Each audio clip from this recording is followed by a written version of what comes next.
మనమందరం మన కన్న తల్లి గర్భంలో ఏ విధంగా తయారయ్యామో ఆ వివరం బ్రహ్మంగారు ఎంత చక్కగా దివ్యదృష్టితో పరిశీలించి బోధించారు. శుక్ల శోణితముల రూపంలో ఉన్న ఇంద్రియ కణములు తల్లి గర్భాన ప్రవేశించిన తరువాత 5 రోజుల వరకు నీటిపైని బుడగ రూపంలో గోళీకాయ ఆకారంగా ఉంటుంది. ఇది మన శరీరమునకు ప్రారంభ దశ.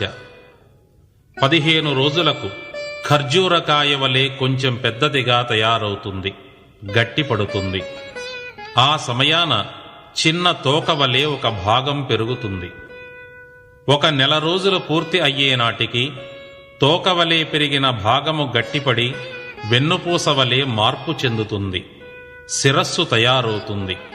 ఇదే సమయాన మాయ అను పలచని సంచి ఒకటి ఈ పిండము చుట్టూ